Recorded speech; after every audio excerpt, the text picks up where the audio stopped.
Me vou avisar por Axel, estava tem ainda uma tarde, bem que a noite aqui estupendo. Caminho com nosso mandatário, não estava presente, de maneira sempre. E maneira que nós começamos avisando de nosso himno de Norte Salinha, nós temos pescador, governante.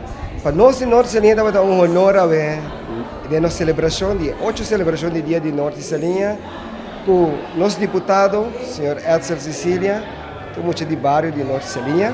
Ou bem, nós e agora vai viver de outro bairro, nortenho.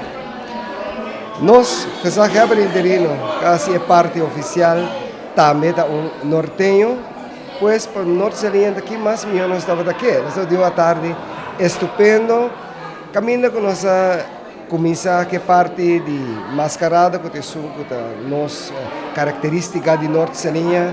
A minha maneira sempre vestido também era al estilo ranchero, como el hijo del pueblo, maneira de chamar-me. Pois para nós estava uma tarde estupenda, quando nós começamos a tarde de tremenda celebração aqui. Maneira sempre durante nós está dando homenagem a Baluarte e aí aqui nós escolhemos também uma estrela brilhante.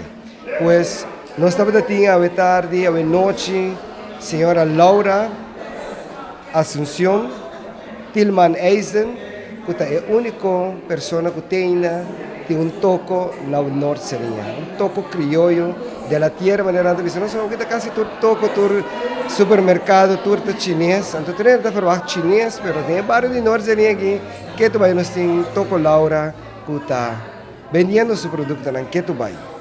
Nós estamos aqui também Silvio Marciano Brett, que estava a pilana de Norte Salinha, de bairro de quando estava uma bala, estava uma softball, e estava um dia grande na campus tempo de shooting.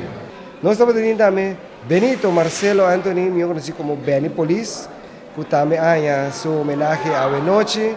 E por certo, vou visitar a polícia de barrio, muchacho de nosso discurso, mas trazer dilante também era Axel com Benny que estava um grande tentador de polícia. Pois agora que a polícia estava difícil, mas tentar isso ia sair bem na cama. Que ela aportava grandemente e estava de maneira social worker de bairro de Norte Salinha.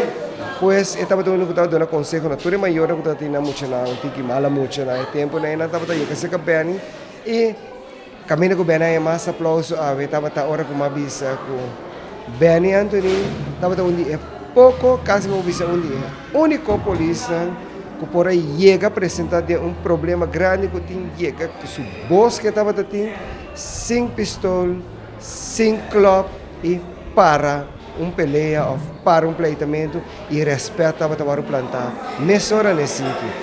Nós três brilhantes que nós temos a ver, está um jovem com nossa escola, que está trabalhando hobby duro para o bairro de Norte Salinha. Nós a buscar dentro de Muchanang, nossa escola, nosso amigo Myron Cerberi, que é um grande futebolista, um deportista, e mesmo por aqui ela que era de choque à noite, tem de parar de lá, de stage, era recebendo para bem, e caminha como o povo completo a Batman e apreciar o qual que nós assim para Myron. Myron é um de nós grandes futebolistas, nossa bicicleta um dia minha, 5 futebolistas na Boneiro, nós temos uma bicicleta com segurança 4 mil, mas ele tem mil 5 assim, e caminha com a mira com ela, guardo o chamado de outro equipo para aportar na NAN, e assim a Myron é aqui a ajuda Real Rincón, e assim a Real Rincón vira campeão também de Boneiro, o gol de Myron Cerberi para casualidade. Pois, Myron estava dando estreia brilhante dia noite chave, e agora que a parte cultural a começar, nós temos que festejar, e assim celebrar em grande nosso dia de Curucubião, dia de Norte Salinha.